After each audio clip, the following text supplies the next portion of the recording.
ओम श्री गणेशाय नमः। आप सभी का हमारे YouTube चैनल पर हार्दिक स्वागत है। आइए सुने गणेश जी की पौराणिक कथाएं। साथ में सुनेंगे धन समृद्धि प्रदान करने वाली, बरकत देने वाली माता अन्नपूर्णा की कथा। तो इन कथाओं को श्रद्धा और भक्ति के साथ पूरा अवश्य सुनिएगा। प्रेम से बोले गणेश जी महाराज की जय हो। बहुत समय पहले की बात है। एक गांव में एक भाई बहन रहते थे। भाई बहुत गरीब था, पर उसकी बहन पैसे वाली थी। जब बहन के ननद का विवाह था, तब बहन ने ना तो अपने भाई को विवाह में आने का निमंत्रण दिया और ना ही कोई चिट्ठी भेजी। भाई को बाहर वालों से पता चला कि उसके बहन के ननद का विवाह है।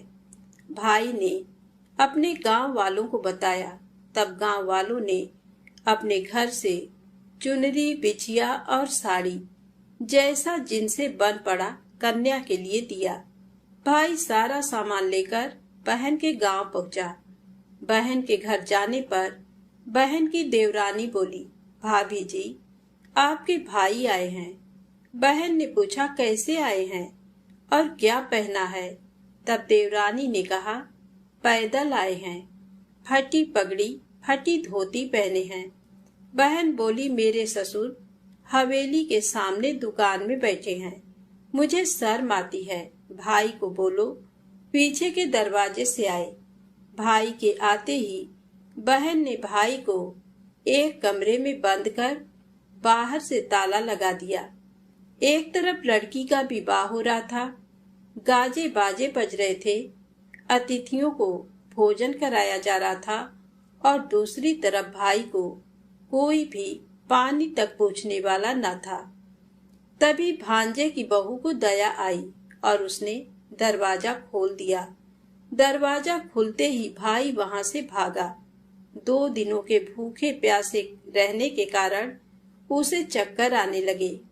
रास्ते में एक गणेश जी का मंदिर था, वहां जाकर गिर गया और रोते रोते गणेश भगवान को अपनी व्यथा सुनाई और बोला, हे गणेश जी महाराज, आज मेरी गरीबी के कारण से मेरी सगी बहन ने मुझे धिक्कार दिया।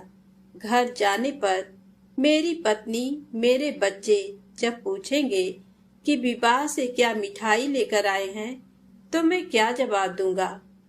तब गणेश जी को उस पर दया आ गई और गणेश जी भगवान बोले, मेरे बगीचे से ककड़ी और तरबूज तोड़कर ले जा। तब भाई ने ककड़ी तोड़कर झोला भर लिया और अपने घर गया। घर जाते ही बच्चों ने पूछा, पिताजी, बुआ के यहाँ से हम लोगों के लिए क्या लाए हैं? झोला खोलते ही छोटे तरबूज सोने के गेंद में बदल गए। बाकी तरबूज काटे तो उनमें से हीरे मोती निकले। पत्नी बोली, आप बहन के घर से इतना कुछ क्यों लाए? आपकी बहन ने हम लोगों को बहुत ज्यादा दे दिया है। भाई ने कुछ भी जवाब नहीं दिया। गणेश भगवान की कृपा से उनके दिन बदल गए। भाई का काम धंधा जोरों से चलने लगा। धीरे धीरे गहने, कपड़े, रहने के लिए मकान बन गए। पत्नी बोली, एक बार ननद जी को बुलाकर लाओ। भाई नए कपड़े, नए जूते पहनकर रथ में बैठकर बहन को लेने गया। देवरानी बोली, भाभी जी, आपके भाई आए हैं। बहन ने पूछा, कैसे आए हैं और क्या पहना है? तब देवरानी बोली, रथ में बैठकर खूब ठाट बाट से आए हैं। बहन बोली, मेरे भाई को बोलो कि हवेली के सामने से आए, मेरे ससुर, देवर, जेठ देखेंगे। भाई का बहन ने खूब स्वागत किया। भाई बोला, बहन, मैं तुम्हें लेने आया हूँ। तब बहन ने कहा, मुझे भी बहुत दिन हो गए हैं, चलो मैं चलती हूँ। भाई बहन को लेकर अपने घर आया। भाई और उसकी पत्नी ने बहन का खूब आदर सत्कार किया। जो चीजें मांगी सब बनवा कर दिया। बहन बोली, भाई, मुझे एक जूती चाहिए। तब भाई ने मोची को बुलाया और कहा, मेरी बहन के लिए ऐसी जूती बनाओ जो मुंह से बोले। भाई ने बहन को बहुत सारा धन देकर विदा किया, पर अभी तक वह जूती नहीं आई थी। बहन रवाना होने लगी, तभी मोची जूतियां लेकर आया। बहन के जूती पहनते ही जूतियां बोली, निर्धन भाई की पैसे वाली बहन, गणेश जी का बगीचा नहीं होता तो आज क्या करती।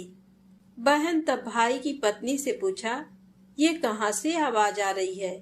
तभी भाई ने कहा, सुबह का समय है, कोई जीव जंतु बोल रहे होंगे। भाई ने घोड़े गाड़ी को जल्दी जाने को कहा। बहन के जाते ही पत्नी जिद करके बैठ गई कि जूतियां क्या बोल रही थी। तब पति ने अपनी पूरी आपबीती सुनाई कि कैसे बहन ने मुझे 2 दिन भूखा रखा, कमरे में बंद कर दिया था। भांजे की बहू ने दरवाजा खोला, तब मैं बाहर आया और गणेश जी के शरण में जा पहुंचा। गणेश जी की कृपा से हमारे दिन बदले हैं। उसने अपने पत्नी को सारी बात बताई।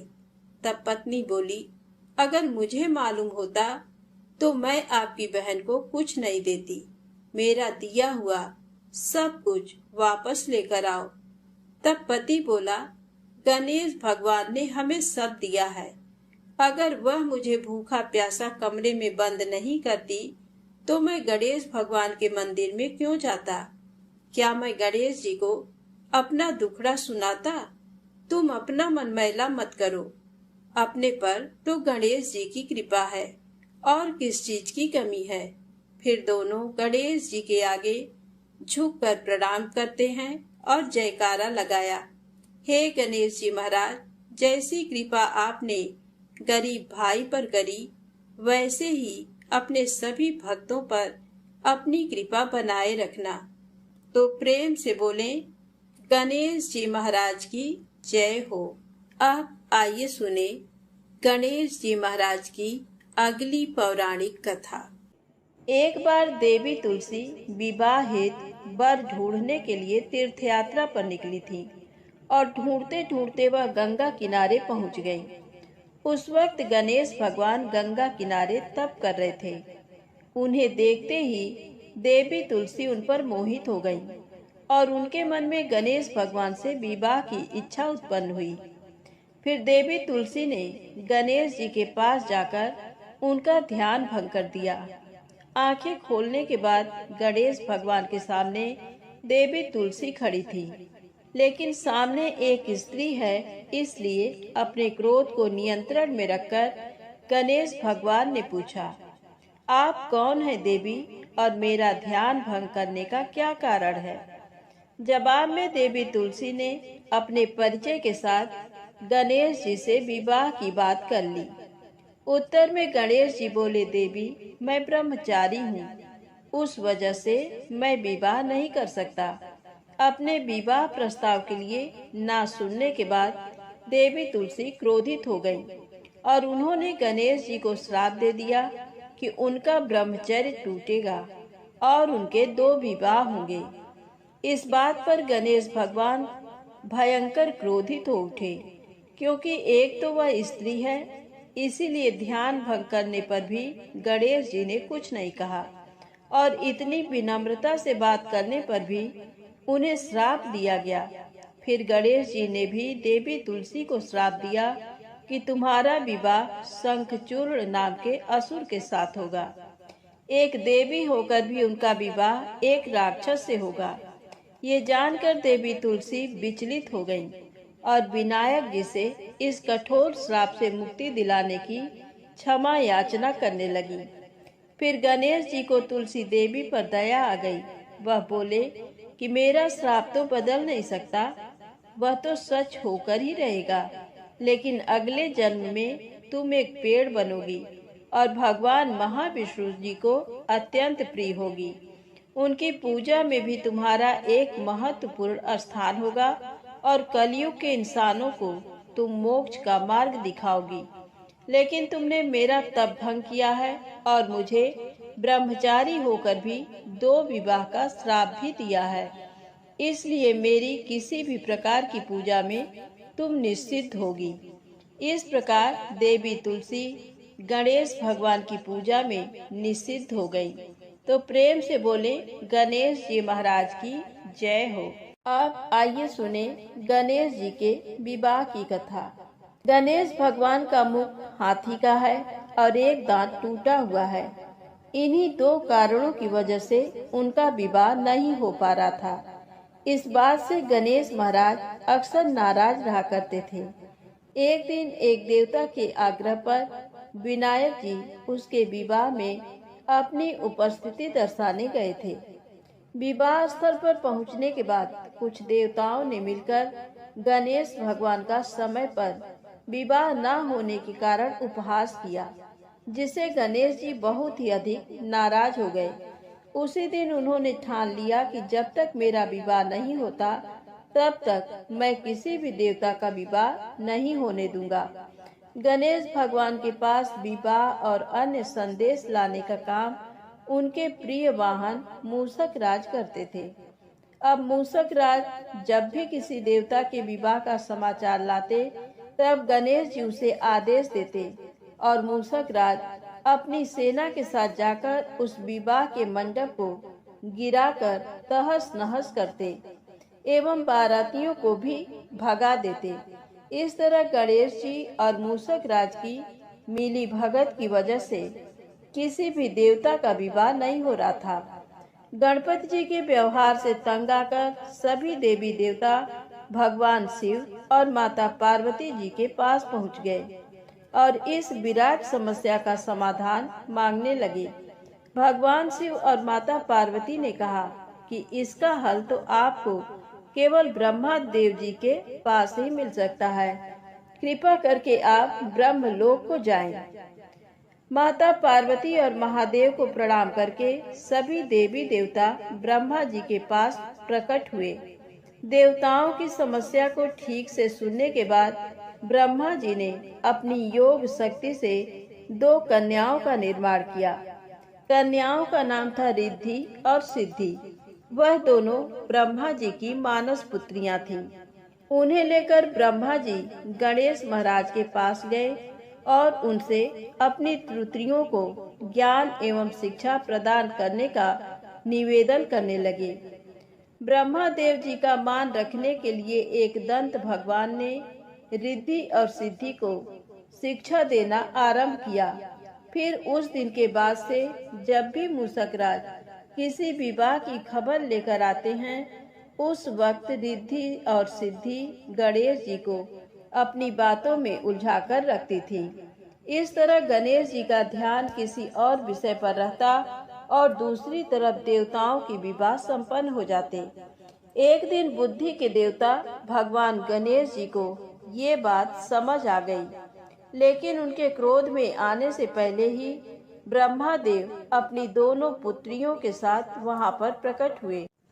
रिद्धि और सिद्धि को सामने देखते ही गणेश जी का क्रोध बढ़ने लगा, किंतु विनायक जी के मुख से कोई भी शब्द निकलने के पहले ही भगवान ब्रह्मा देव ने कहा, हे गणेश जी, आपने स्वयं ही मेरे पुत्रियों को शिक्षा दी है और अब मुझे इन दोनों के विवाह योग्य कोई वर नहीं मिल रहा है। मेरी आपसे विनती है कि आप ही रिद्धि और सिद्धि से विवाह करके मुझे धन्य कीजिए। परमपिता ब्रह्मा देव जी की शांत वाणी सुनकर गणेश जी का क्रोध शांत हो गया और वह उस विवाह प्रस्ताव के लिए हंसी खुशी राजी हो गए।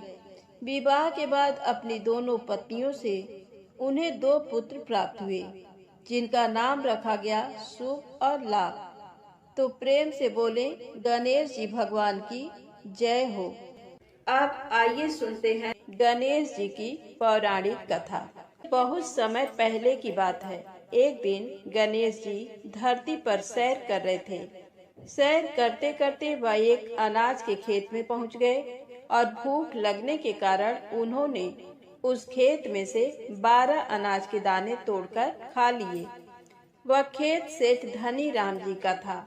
कुछ समय बाद विनायक जी को अपने किए पर पछतावा होने लगा, क्योंकि उन्होंने सेठ जी को बिना पूछे ही उनके खेत से अनाज चुरा लिया था। फिर गणेश जी ने सोचा कि अपने किए बुरे कर्म का प्रायश्चित तो करना ही पड़ेगा। इसीलिए उन्होंने सेठ जी के यहाँ 12 साल के लिए नौकरी करने की ठान ली। उसके बाद अगली ही सुबह विनायक जी 13 से 14 साल के एक लड़के का रूप लेकर नौकरी मांगने के लिए धनी राम सेठ जी के घर पहुंचे और उन्होंने सेठ जी को अपना नाम गणेशा बताया। विनायक भगवान की बुद्धिमानी की परीक्षा लेने के बाद सेठ जी ने खुशी खुशी नौकरी भी दे दी। अब गणेश भगवान एक सामान्य मनुष्य के रूप में सेठ जी के ही घर पर रहने लगे। एक दिन सेठ जी की पत्नी शाम के समय घर का काम खत्म करने के बाद राख से हाथ धोने जा रही थी। ये देख गणेश जी ने सेठानी जी के हाथ पकड़कर जबरदस्ती मिट्टी से हाथ धुलवा दिए। गणेश की इस हरकत से सेठानी आग बबूला हो गई और उन्होंने सेठ जी के कमरे में जाकर गणेश जी की शिकायत कर दी। सेठानी से सब कुछ सुनने के बाद सेठ धनी राम ने गणेशा को बुलाया और इस हरकत का कारण पूछा। गणेश जी बोले कि सेठानी शाम के समय राख से हाथ धो रही थी और ऐसा करने से घर की लक्ष्मी नाराज होकर चली जाती हैं। इसीलिए मैंने उनके हाथ मिट्टी से धुलवाए। इससे घर पर माता लक्ष्मी की कृपा बनी रहती है। ये सब सुनकर सेठ जी ने सोचा गणेशा की सोच तो बड़ी अच्छी है। उसी के कुछ दिन बाद कुंभ मेले का शुभ अवसर आया। सेठ जी ने गणेशा को बुलाया और कहा, सेठानी जी को कुंभ मेले में स्नान करा लाओ।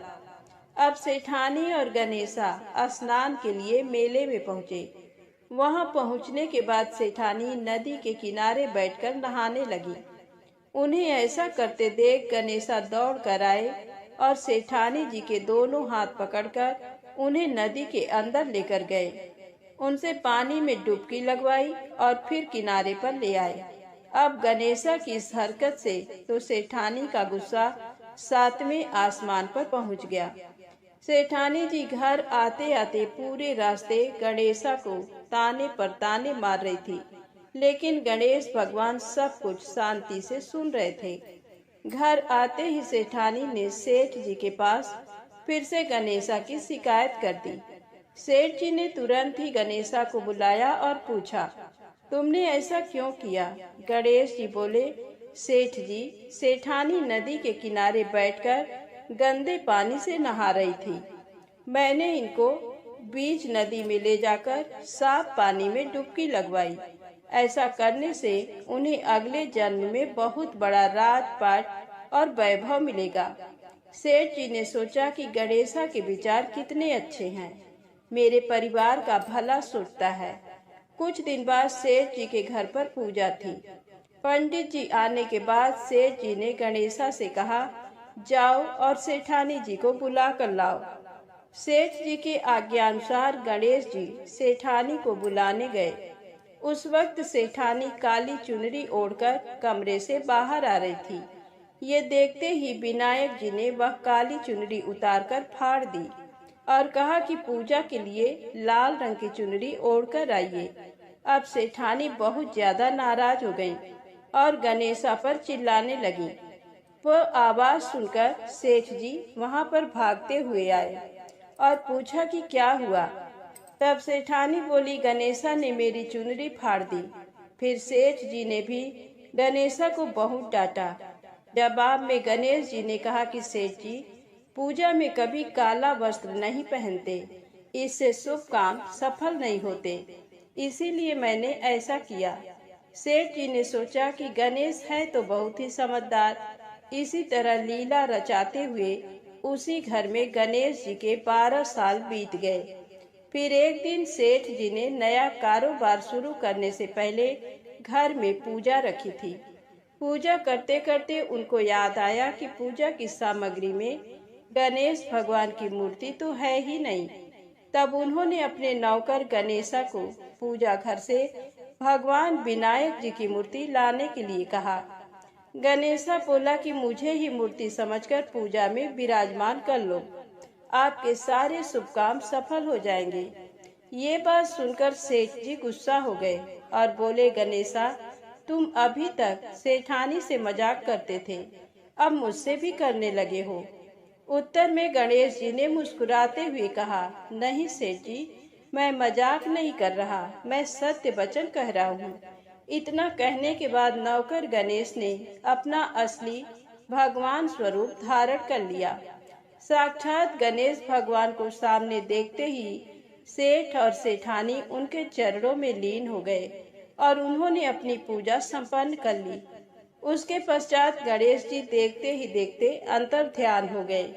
बाद में सेठ और सेठानी को बहुत पछतावा होने लगा कि स्वयं भगवान हमारे घर नौकरी कर रहे थे और हमने उनके साथ कितना बुरा व्यवहार किया, उनसे बहुत सारा काम कराया। ये सोच सोचकर दोनों दुखी होने लगे। फिर उसी रात सेठ और सेठानी के सपने में गणेश भगवान प्रकट हुए और उन्हें समझाया कि मैंने 12 साल पहले तुम्हारे खेत से 12 अनाज के दाने बिना पूछे तोड़ लिए थे और उसी कर्म का दोष दूर करने के लिए मैं 12 साल से तुम्हारे घर नौकरी कर रहा था। अगले ही दिन से सेठ जी पर गणेश भगवान की माया हो गई। उनका व्यापार दिन दोगुना और रात चौगुनी तरक्की करने लगा। धनी राम सेठ जी के जीवन की काया पलट हो गई। हे गणेश जी महाराज, जैसी माया आपने धनी राम सेठ जी पर की, वैसी ही माया इस कहानी को पढ़ने वाले और सुनने वाले हर एक व्यक्ति पर करना। कथा अधूरी हो तो इसे पूरी करना और अगर हमसे कोई गलती हो गई हो तो उसे क्षमा करना। प्रेम से बोलें, गणेश जी महाराज की जय हो। आइए सुने धन समृद्धि प्रदान करने वाली, घर में बरकत लाने वाली माता अन्नपूर्णा की बड़ी ही दुर्लभ कथा। इस कथा को श्रद्धा और भक्ति के साथ पूरा अवश्य सुनिएगा। प्राचीन काल की बात है। पुरुषोत्तमपुर नामक ग्राम में एक बहुत धर्मात्मा सेठ जी रहा करते थे। उनके 5 पुत्र और एक सबसे छोटी पुत्री थी और उसका नाम गौरी था।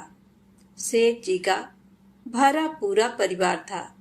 सेठ जी ने अपने सभी 5 पुत्रों का विवाह कर दिया था और जब छोटी बेटी गौरी विवाह की योग्य हुई तो उन्होंने उसका विवाह एक दूसरे नगर के अपने ही समान धनी परिवार में कर दिया। अब सेठ जी की पुत्री गौरी दुल्हन बनकर जिस घर में गई, वहां उसका पति अपने माता पिता का इकलौता पुत्र था। अब गौरी बड़े ही प्रसन्नता पूर्वक अपने ससुराल में रहने लगी। गौरी बड़ी ही सदाचार, गुणवान तथा रूपवती थी। एक दिन की बात है, जब 1.25 महीना हो गया तब सास ने गौरी को रसोई संभालने के लिए दे दिया। रसोई की सारी बातें समझा दी। गौरी अपने सासू माँ का पांव छूकर रसोई में प्रवेश करती है। तब सास ने कहा, बहू, रोज सुबह जल्दी उठकर पूजा पाठ करके रसोई में प्रवेश करना, फिर खाना बनाना। रोटी बनाते समय पहली रोटी गाय को, अंतिम रोटी कुत्ते को बनाना मत भूलना। इस प्रकार सास ने गौरी को सब कुछ समझा दिया। गौरी 4 लोगों के लिए खाना बनाती है और खाना बनाकर अपने पूरे परिवार को खिलाती है। जब अंत में खुद खाने के लिए बैठी तब वह देखती है कि उसके लिए तो रोटी बची ही नहीं। अब क्या करे? वह चावल, दाल और सब्जी खाकर पानी पी लेती है। अब जब शाम होती है तब गौरी ने सुबह से ज्यादा आटा लगाया और रोटी सब्जी बनाकर रख देती है। जब रात्रि में सब लोग खा लेते हैं तो फिर से जब गौरी खाने के लिए बैठी, रोटी का डब्बा खोलती है तो उसमें एक भी रोटी नहीं थी। ये देखकर उसे बड़ा ही आश्चर्य होता है कि उसने तो सुबह से भी ज्यादा आटा लगाया था, लेकिन रोटियां बची ही नहीं। अब वह सिर्फ सब्जी खाकर पानी पीकर सो जाती है। अगले दिन फिर उसने कल से 2 गुना ज्यादा आटा लगाया और रोटियां बनाई, लेकिन फिर से उसे रोटी नहीं मिली। सभी रोटियां खत्म हो गई थी। अब उस दिन भी आधे पेट खाना खाकर ही उसे रहना पड़ा। इसी प्रकार गौरी चाहे जितना भी आटा लगाती, रोटियां उसे नहीं बचती। ये हर रोज का काम हो गया था। वह सोचने लगी, आखिर कौन नहीं चाहता कि मैं रोटियां नहीं खाऊं, मेरा पेट ना भरे। गौरी इस आस में आटा ज्यादा गूंथती थी कि किसी न किसी दिन तो उसे रोटियां मिलेंगी, किंतु ऐसा नहीं होता है। ऐसा करते करते वह बहुत कमजोर दुबली पतली हो गई। तो दोस्तों, ऐसे ही एक दिन की बात है, जब गौरी रसोई में सब्जियां काट रही थी तो गलती से चाकू से उसका हाथ कट जाता है और वह रोटियां नहीं बना पाती। तो उसकी सासू माँ ने कहा, बहू रहने दो, आज मैं रोटियां बना देती हूँ। तो गौरी ने कहा, नहीं सासू माँ, आप आटा लगा दीजिए, मैं रोटियां बना दूंगी। तो दोस्तों, उस दिन सासू माँ ने आटा लगाया और फिर बहू को दे देती है।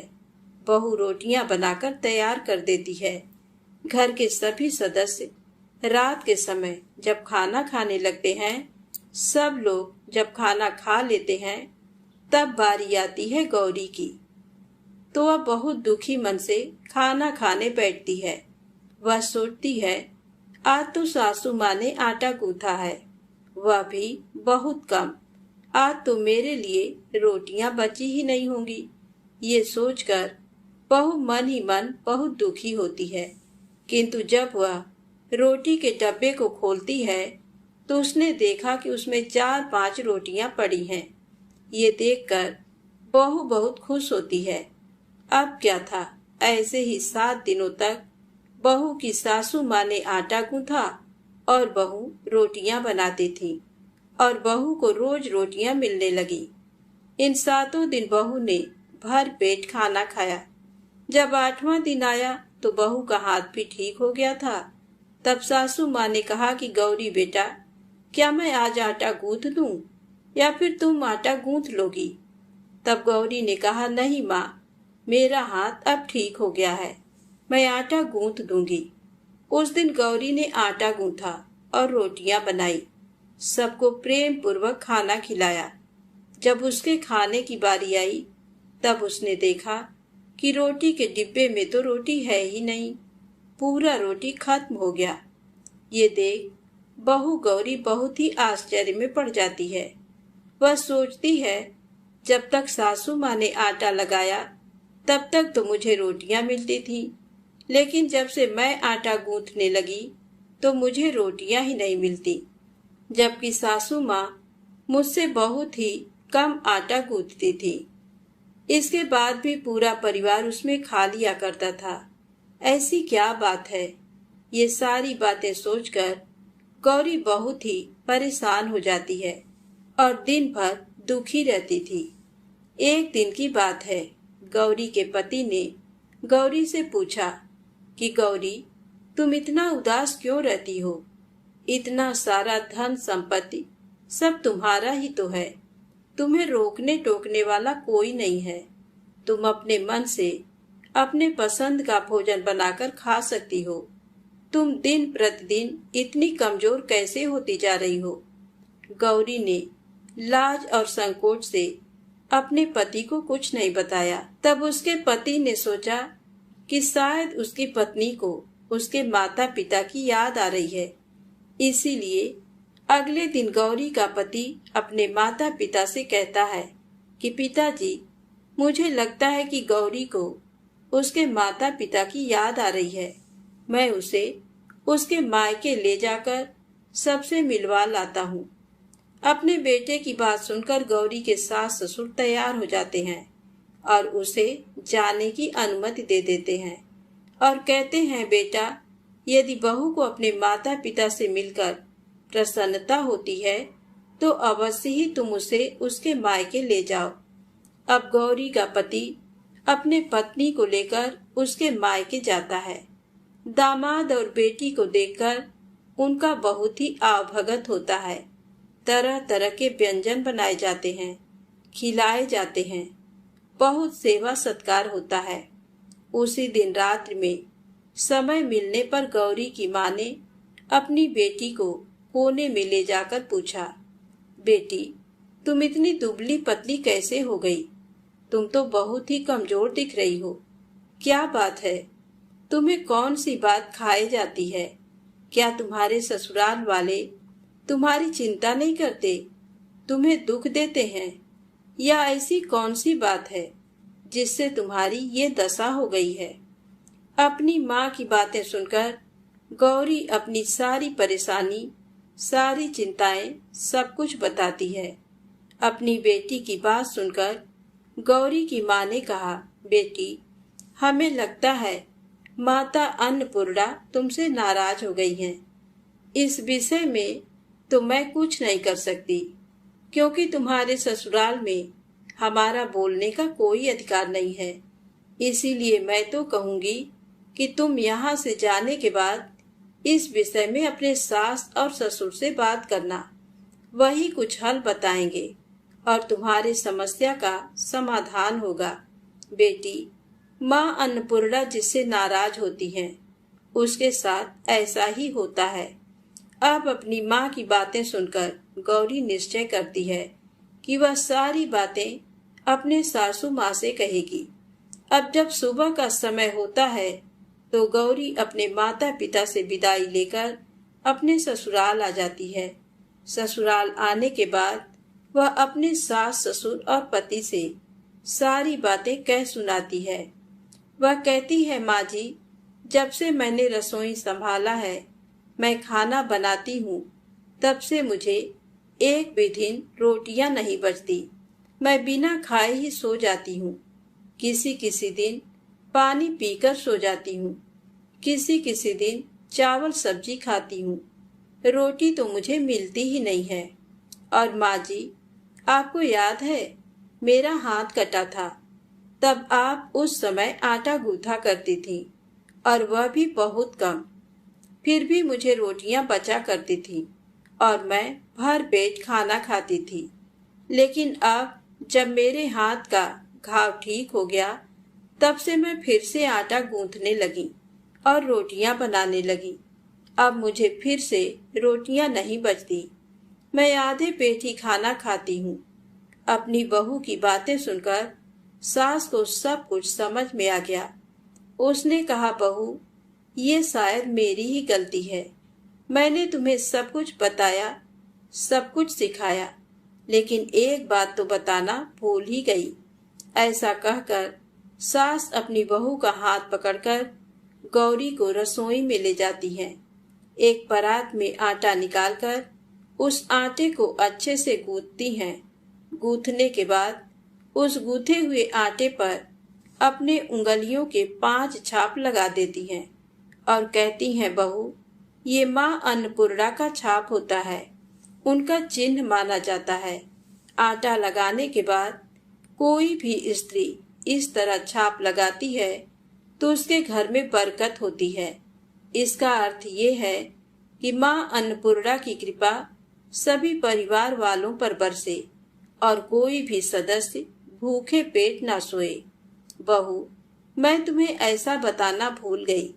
आज से तुम आटा लगाते वक्त आटे पर अपना 5 उंगलियों का छाप छोड़ देना और माँ अन्नपूर्णा तुम्हारे ऊपर अवश्य ही कृपा करेंगी और तुम कभी भी खाली पेट, भूखे पेट नहीं सोओगी।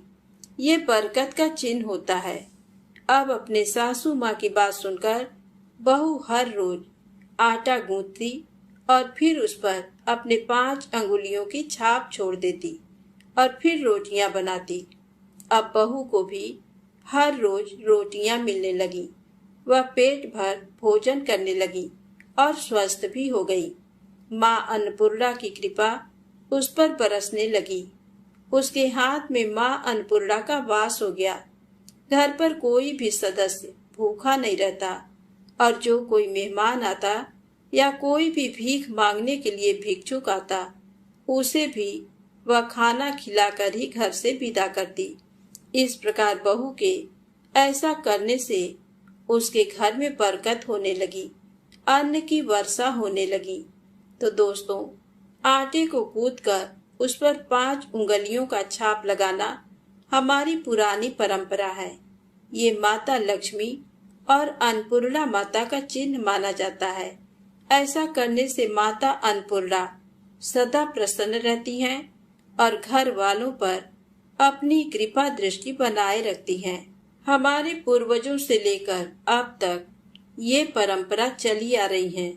सभी माताएं बहनें अपने 5 अंगुलियों की छाप आटे पर अवश्य ही लगाती हैं और माँ अन्नपूर्णा से प्रार्थना करती हैं कि सबका पेट भरना, सबका कल्याण करना और घर में अन्न धन की वर्षा करना। तो प्रेम से बोले, अन्नपूर्णा माता की जय हो। ओम नमः शिवाय। जय माता दी, जय भोलेनाथ।